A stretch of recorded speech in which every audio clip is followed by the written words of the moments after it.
pertama kali gereja di Indonesia kenal gereja Yoido yang di Seoul. Itu tahun 78.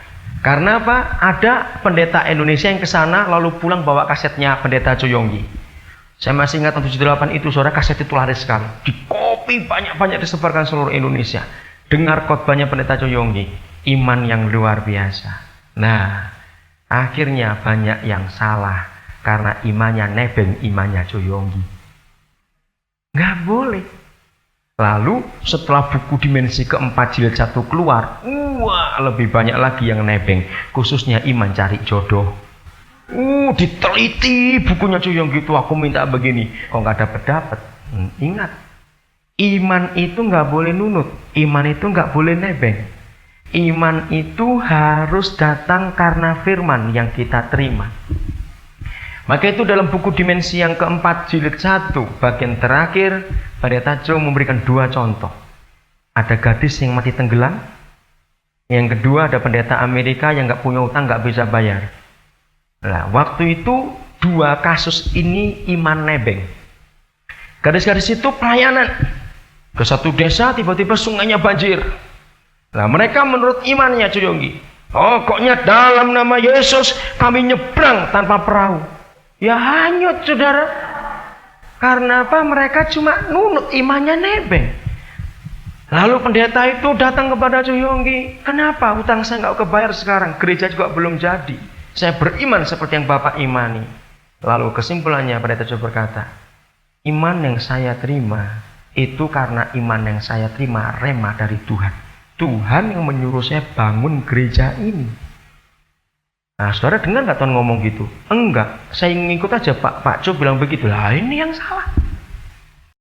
Maka itu kok saudara lihat ada anak Tuhan tiba-tiba dari Fiat tahun 61 kok ganti baby Benz. Wah, saya mau ikut imannya, saya baby Benz juga Tuhan, terus ngutang begitu. Ini iman nunut namanya, nggak boleh. Kita harus tahu apa yang Tuhan katakan. Ini perkara-perkara berkat. Begitu pula hal-hal yang lain dalam kehidupan kita. Semuanya ini perlu iman, saudara. Jelas nggak? Nah, sekarang mari kita periksa iman kita ini. Adakah di antara kita punya iman yang salah di dalam pengiringan kita kepada Tuhan?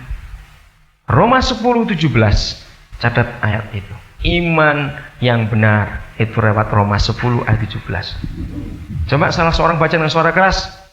Iman yang paling suci bukan dengar dari yang lain, harus dengar dari firman Kristus. Jadi kalau saudara sudah pegang firman Tuhan, berhak untuk kita imani. Berhak untuk kita iman. Apa janji Tuhan yang pernah saudara pegang dalam kehidupan saudara? Pegang itu. Supaya kuasa Allah, berkat Allah, itu dinyatakan sungguh-sungguh. Saya pernah dengar ilustrasi dari seorang hamba Tuhan lewat waktu dia khotbah Ibrani 11 ayat 1. Ya, itu iman. Iman itu adalah bukti dari segala sesuatu yang kita tidak lihat. Ya, itu iman. Ibrani 11 ayat 1. Lalu waktu dia khotbah itu, dia bawa belangko wesel yang sudah ada capnya, ada isinya. Dan dia tunjukkan kepada kami yang hadir, baca, ada nama siapa ini? Nama pendetanya itu. Dia dapat kiriman uang. Ada jumlahnya sekian. Sudah jelas dari siapa pengirimnya. Lalu dia sampaikan ilustrasi itu. Belangko wesel, ya mungkin kalau saudara kerja di bank bukan belangko wesel. Apa surat apa itu pengiriman uang itu? Apa namanya? Giro, bukan. Pengiriman uang, ya, yang memberitahu bahwa ada uang yang masuk sekian di bank saudara. Iya, bukti transfer ya, begitulah. Nah, lalu dia berkata, wesel itu harus diuangkan di kantor pos. Dan semuanya tahu akan hal itu. Dan kantor pos wilayah di mana dia tinggal. Lalu dia memberikan ilustrasi. Saudara percaya nggak bahwa saya sudah punya uang sekarang? Ya, kami jawab iya dong. Lalu dia tanya, tapi saudara lihat uangnya enggak? Ya enggak, baru weselnya yang dilihat. Tapi kan sudah dikatakan bahwa saya punya uang, bukan? Walaupun uangnya belum dilihat. Betul enggak, saudara? Sebab dia punya hak untuk menguangkan itu. Lalu dia kata yang kedua, seandainya kantor pos yang saya harus menguangkan wesel ini, saya belum menguangkannya, tiba-tiba kantor pos terbakar habis. Dia tanya kepada kita semua yang hadir, apakah saya tetap berhak untuk dapat uang? Masih enggak? Masih. Sebab wesel itu adalah bukti dari apa yang belum terlihat. Bahwa dia akan punya uang. Saudara, sama. Firman Allah inilah bukti bahwa kita akan menerima semua yang dijanjikan di dalamnya. Nah, maka itu semuanya perlu iman. Jadi nggak boleh ada orang yang terima wesel, ya sudah jelas namanya dia, alamatnya jelas, nggak ada kesulitan untuk menguangkan. Lalu dia tiap hari nangis, aduh kasihan aku nggak punya uang, aduh kasihan aku nggak punya uang. Ini orang goblok namanya, saudara. Dia tinggal berangkat aja ke kantor pos, uangkan itu. Jangan megang wesel sambil nangis, aku nggak punya uang, aku nggak punya uang. Berapa banyak anak Tuhan juga begitu. Alkitab dikempit di mana-mana. Oh, dikempit pak itu dikempit ini. Dibawa kemana-mana Alkitab itu. Tapi gobloknya minta ampun. Udahlah. Maaf ya kalau saya ngomong goblok, jangan marah. Jangan marah. Ya, untuk menyadarkan kita begitu. Nah, di dalam peperangan kita, saudara, iman ini senjata yang paling ampuh. Catat ayat berikut. 1 Yohanes 5 ayat yang keempat. Sudah, perintah-perintahnya itu tidak berat. Nah, ini ayat yang saya terangkan malam pertama itu. Bapa itu satu-satunya Allah, satunya pribadi yang selalu menyertai kita setiap kali dia memberi perintah. Ya.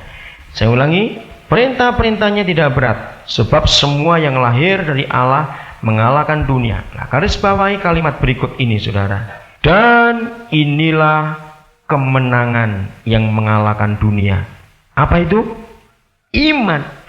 Iman kita.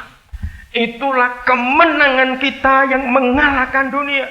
Maka itu saudara, sebagai prajurit Allah, sebagai orang-orang yang ditentukan lebih daripada pemenang, saudara dan saya harus punya iman yang paling kudus. Punya iman yang benar karena berdasar kepada firman Allah. Itu janji Tuhan untuk kita anak-anak. Jangan sampai iman kita salah karena hal-hal yang lain yang ada dalam dunia ini, lalu kita ikuti dengan cara yang salah. Milikilah iman yang betul-betul karena berdasar firman Tuhan. Maka itu penting sekali. Setiap pagi, sebelum saudara berbuat apa-apa, renungkan satu ayat yang saudara terima. Kalau saudara nggak sempat pagi itu, malamnya. Jadi karena seringkali banyak kesibukan, malam itu saya buat baca. Lalu begitu besok pagi, saya bangun, saudara. Kalau saya kurang waktu, maka ayat yang saya baca kemarin malamnya itu saya renungkan lagi. Dan setiap kali firman yang kita pegang dalam kehidupan kita dan kita taati, pasti membuahkan hasil yang luar biasa. Allah itu Allah yang setia. Dia pasti menyelesaikan semuanya. Nah, sekarang saya mau berikan beberapa contoh sebelum kendala yang ketiga saya sampaikan kepada saudara. Sebetulnya saudara, dalam seluruh segi kehidupan kita itu perlu iman. Iman itu tidak hanya dibutuhkan di dalam Yesus. Iman itu dibutuhkan di semua tempat. Semua segi kehidupan kita. Saya mau tanya. Percayalah saudara, saya mau katakan, di dunia ini tidak ada rumah makan yang bersih. Percayalah. Betul nggak? Nggak ada. Apalagi setelah saya ini punya rumah makan sendiri, saya sudah bilang itu kepada Pak begini. Nggak bisa juga. Apalagi sudah rame begitu. Ini plak, tangan megang apa saja. Maka itu kadang kalau saya lihat orang taruh bersih itu, percuma kamu nggak lihat dapurnya. Loh, betul nggak? Tapi kenapa waktu kita makan itu kita makan aja enak ya? Kok kita nggak ngecek dulu? Ayo kita masuk dapur yuk, pancinya bersih nggak buat masak tadi? Dia beli di pasar mana dagingnya? Nyucinya bersih nggak dagingnya tadi? Masaknya masak nggak? Kan kita nggak perlu begitu. Kenapa? Kenapa waktu kita masuk ke rumah makan, lalu kita pesan makanan itu, kita langsung makan? Kenapa? Karena percaya pada siapa? Pada kokinya. Bahwa kalau aku makan ini pasti aku nggak sakit. Itu kan perlu iman juga. Saudara naik kendaraan, kecelakaan kita sudah sering temukan di mana-mana, bukan? Tapi waktu kita berangkat dengan kendaraan, masa kita bilang ada kecelakaan nggak, kecelakaan hati-hati. Kan nggak perlu begitu. Untuk apa? Ya di rumah aja kalau memang takut begitu. Walaupun kita sering melihat kecelakaan, bahkan mungkin kita juga pernah mengalami kecelakaan. Tapi tiap kali kita pergi dengan kendaraan, nggak pernah mikir begitu start mobilnya jalan aja sambil ngomong cerita panjang lebar, kok nggak takut? Kenapa?